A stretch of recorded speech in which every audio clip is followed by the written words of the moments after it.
દિવસ હોય તો તમે પણ આ અન્નક્ષેત્રની અંદર ગરીબ લોકોને જે તમારી યથાશક્તિથી જે બનાવરાવીને ખવડાવવું હોય એ ખવડાવી શકો છો અને મરણતિથિ હોય એની અંદર પણ તમે જે અર્પણ કરવું હોય ખવડાવવા માટેનું એ કરી શકો છો. અને હવે તો 16 દિવસના શ્રાદ્ધ પક્ષ આવે છે અને શ્રાદ્ધ પક્ષની અંદર પણ જે બને એ ગરીબ લોકોને ભોજન કરાવવું હોય તો અમારો સંપર્ક કરી શકો છો.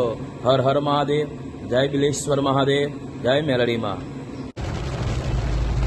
શ્રી મેલડી ભૈરવ અન્નક્ષેત્ર સેવા કેન્દ્ર ધોળાસન દ્વારા જે નંદાસનની અંદર ભોજન અર્પણ કરી અને હવે મહેસાણા બાજુમાં રૂટ ઉપર જઈ રહી છે ગાડી અને ત્યાં આગળ પણ જોઈ શકો છો તમે બધા કે અહીંયા આગળ વરસાદ પણ ચાલુ હોવાથી પણ સેવા બંધ નથી રાખતા.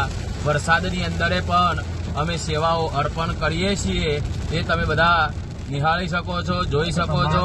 તો મિત્રો, અમે પણ આશા રાખીએ છીએ કે તમારા બધાના સપોર્ટ અને સહકારથી અમારું આ દરેક કાર્ય સિદ્ધ થાય અને અમને પ્રોત્સાહી મળે કે આ જે ગરીબ લોકોની સેવા કરીએ છીએ તમને પણ સાથ અને સહકાર હોય તો વધારે આગળ પ્રગતિ થાય એવા અમે આશીર્વાદ માગીએ છીએ. તો તમે અમને આશા સાથે કંઈક સપોર્ટ કરી શકો છો.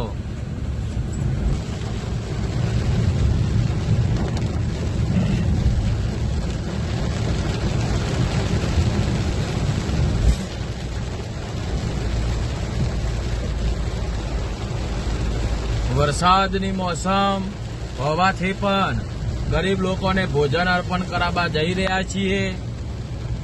તમે જોઈ શકો છો જે શ્રી મેલડી ભૈરવ અન્નક્ષેત્ર સેવા કેન્દ્ર ધોળાસન દ્વારા જે સેવાઓ કરવામાં આવે છે એના વિડીયા યુટ્યુબ ઉપર પણ મૂકવામાં આવે છે.